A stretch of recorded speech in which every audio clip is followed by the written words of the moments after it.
Hey guys, Linda here again with you from Gunlock Lane Jewellery.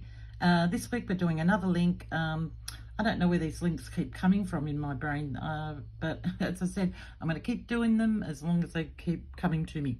So this week it's going to be a short video because it's quite a simple link, and I think all levels of wire wrapping people will be able to do this, even beginners. So this is a little link that I came up with. I'll pop him down there so you can see better. Hopefully you can see that better down there. As I said, it's quite a simple one. Don't need a lot of tools, just a little bit of wire. And I'll just grab all my supplies together, what I'm using today, and I'll get right back with you.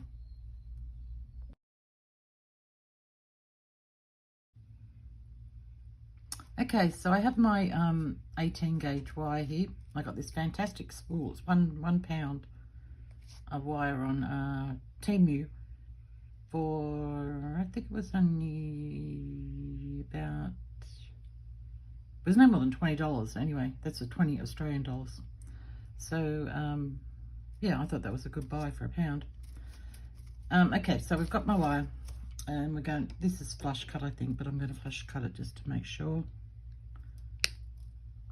Okay, and I'm going to grab my 6-step pliers. I seem to be using these an awful lot lately, but they're a great tool. So if you don't have a pair, make sure you get yourself a pair.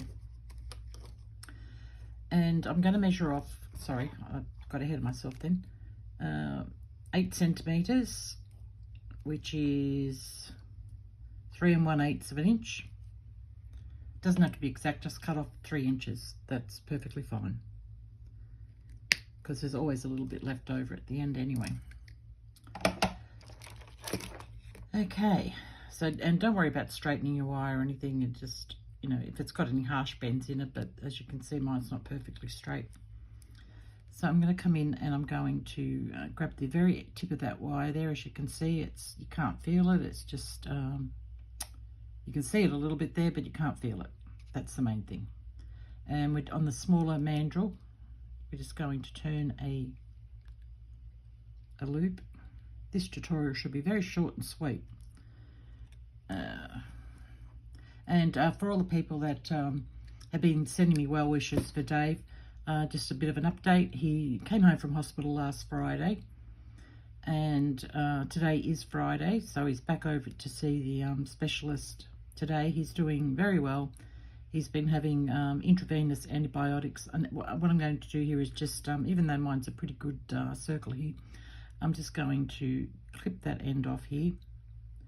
Yeah, so he's been having intravenous antibiotics every day. The home nurse, the community nurse, has been coming every day to administer that to him, and hopefully today the specialist will say he can go on oral antibiotics.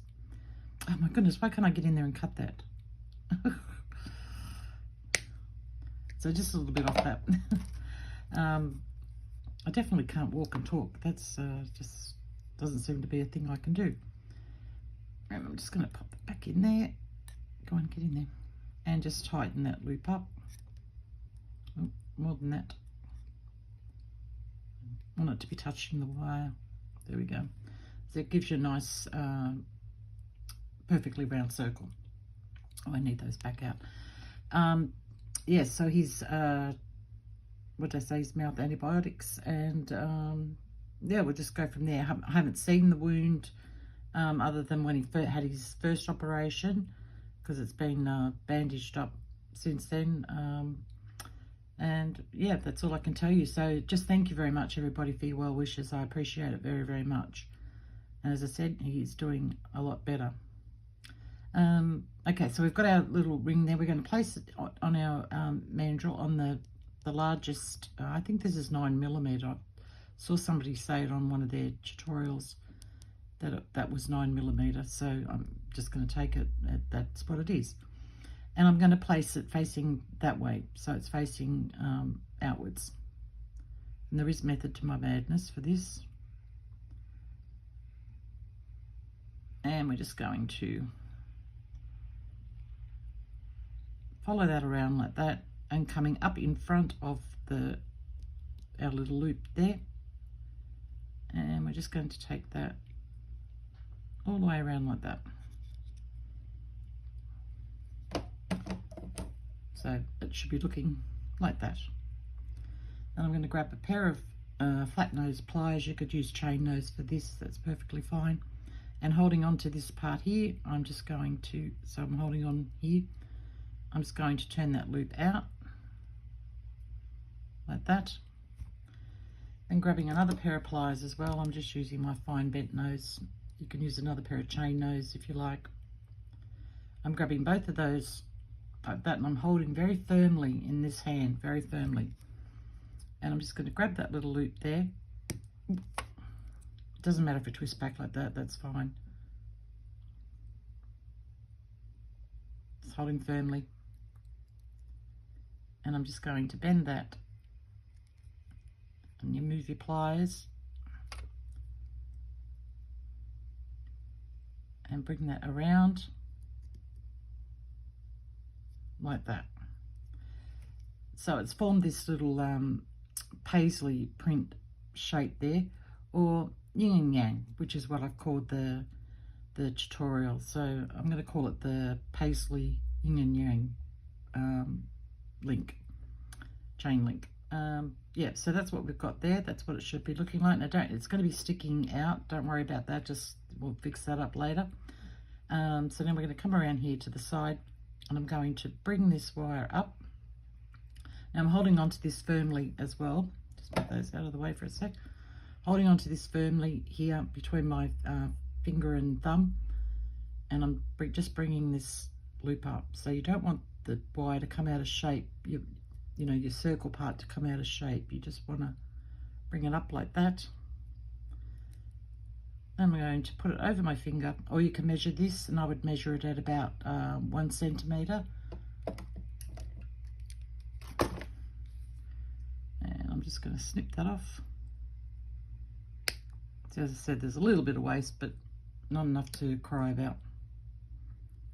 And I'm going to grab my 6-step pliers again. Now you want your loop, we're going to turn loop here, and you want it to be above this loop down here. So let's fingers crossed that I get it right the first time. Sometimes I do, sometimes I don't. And I'm using this, what am I going to use? Yes, this smaller size of the mandrel. I had to stop and think then. Let's hope I get it, if I can get the right angle under this camera. And turn it. And supporting this while you're doing it.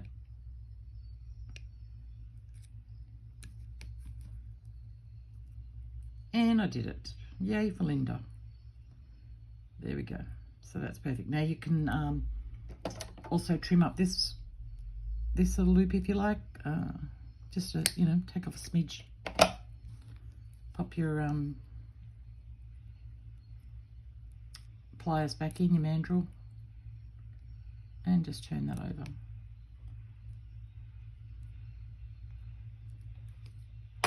Ooh, knocking everything here. And then I'm just going to grab my bench block and my rubber hammer. Now you can hammer this with a metal hammer if you want. I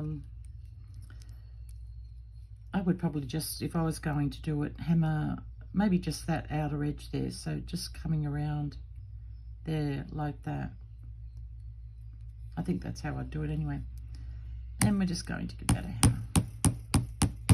Put everything in place, in shape, hardening it as well, work hardening it. Other side. Now you can hammer that with your rubber hammer as much as you like. Yeah, I think he looks pretty good. Okay, put that away. All right, so that's our little link. Now I just wanted to show you a couple of different ideas I had for this. Now these are all my practice links. So, you know, they're not perfect by any means because I would just practice ones while I was trying to work out how to simplify this design that I could show you guys, because it wasn't, the way I did it wasn't the original way that I was doing it, but I could not manage that under the camera whatsoever, so I had to simplify it. So this one here is a 3 I put together with a double jump ring. So you could turn that into a bracelet like that. You could turn that into earrings. That would look like stunning as a 3-drop earring. You could add more and make like shoulder dusters. You could do just one, obviously, have one with some sort of dangle or you know, like bead or something like along that line, with your ear wire obviously going through there. That's like a double one. That could look quite cute as an earring as well. This one here I did with just a single jump ring, so I wanted to show you how different that looks with a single to a double. And this one here is a larger one that I used my wrap and tap to make the, I'll just grab my wrap and tap out and show you the wrap and tap to make the bigger circle there. So I just used the first mandrel on the wrap and tap for that. So you can make it bigger as well, if that's what you were looking to do.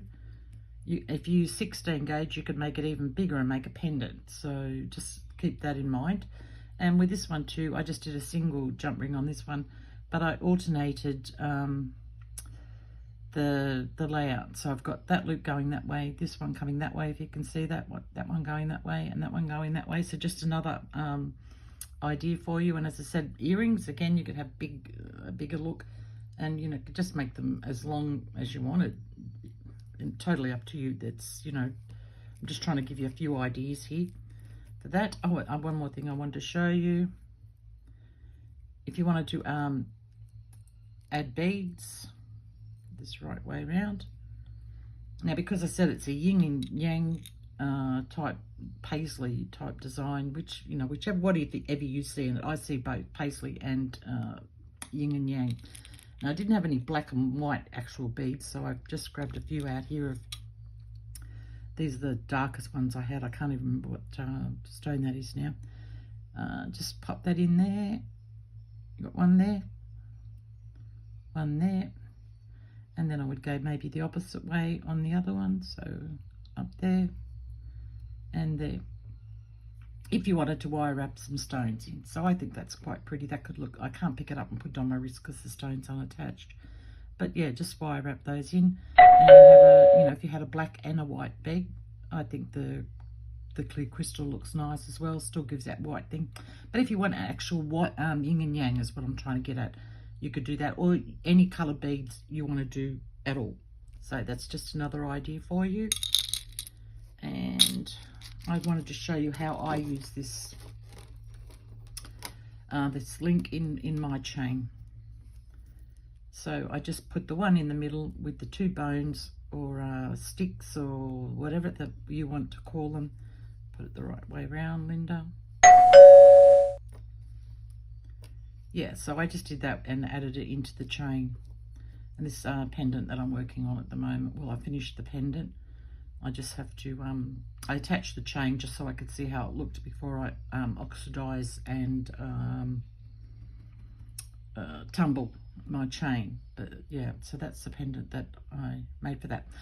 All right, guys, that's all I've got for you this week. Don't forget Facebook down the bottom. We're over 200 members now. I think we're up to about 226, if I remember rightly, members down there. So the purpose of the Facebook group is to post pictures of your work, so everybody can get some inspiration, because everybody does, you know, has different ideas on how they use my links or how they use whatever, you know, it is that I'm showing. So you'll get more ideas than what, you know, I come up with, because, you know, like a lot of minds together are better than, you know, just one mind. Also too, for if you need help with anything, if you're having a problem with anything, or you know, you need advice or whatever, it's a fabulous group. It's a private group.